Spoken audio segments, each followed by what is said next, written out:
আমরা যে RCC building Umakanta mini স্টেডিয়ামে একটা ড্রেসিং রুমের জন্য অমিতদা আজকে নেই, অমিত চৌধুরী এবং পার্থদা প্রণবদা ওনারা বলছেন যে আমাদের এটা হলে খুব ভালো হয়। তখন আমি 28 লাখ টাকা আমার এমপিলেট ফান্ড থেকে আজকে থেকে প্রায় 2 বছর আগে 2-2.5 বছর আগে সেটাকে স্যাংশন করিয়েছি।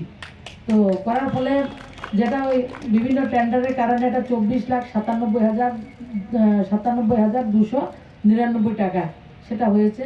একটা দ্বিতল ভবন তৈরি হয়েছে যার মধ্যে ওয়াশরুম সমস্ত কিছুর ব্যবস্থা রয়েছে।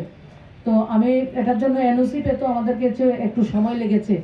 তো আমি খুবই আনন্দিত, যেহেতু খেলাধুলা আমরা সবাই ভালোবাসি, ফুটবল হোক ক্রিকেট হোক, আমরা ভলিবল কাবাডি সব কিছুই আমরা মোটামুটি খেলাধুলাকে ভালোবাসি। এবং খেলাধুলা একটা মাধ্যম আমাদের স্বাস্থ্যকে ভালো রাখা এবং আমাদের মন ভালো রাখা, সমাজকে ভালো রাখা এবং আমাদের যে সংকল্প ত্রিপুরা রাজ্যকে নেশামুক্ত করা এবং ত্রিপুরাকে একটা ভালো জায়গায় পৌঁছে দিতে গেলে আমাদের যুব সমাজকে খেলাধুলার মধ্যে সবচেয়ে বেশি ইনভলভ করে রাখতে হবে। তো সেই জন্য আজকে একটা এই মাঠটা একটা সম্পূর্ণতা পেল যে আমাদের ভাই বোনরা ছোট ছেলেমেয়েরা যখন খেলাধুলা করতে আসে তাদের একটা ড্রেসিং রুমের খুব দরকার, সেটা সম্পূর্ণতা আজকের আমার স্টেডিয়ামে পেয়েছে। তো সবাইকে আমি ধন্যবাদ জানাই, কৃতজ্ঞতাও জ্ঞাপন করি। আপনারা আমাকে বলেছেন থেকে সরোজদাও রয়েছেন, সরোজদারও অনেক সময় ধাক্কা দেন যে কীভাবে করা যায়। তা আমি গত কিছুদিন আগে বিবেকানন্দ ব্যায়ামাগারে গেছি, যাওয়ার পরে যে দণ্ডদশা দেখেছি, যদি আরও 6 মাস আগে যেতাম হয়তো আরও বেশি টাকা দিতে পারতাম।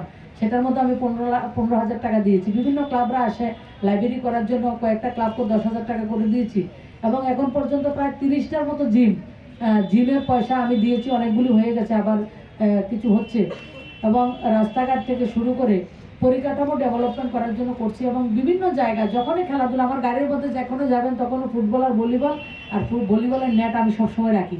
যখনই যাই যাদের যেটা পছন্দ হয় সেটা আমি তাদেরকে দেওয়ার চেষ্টা করি।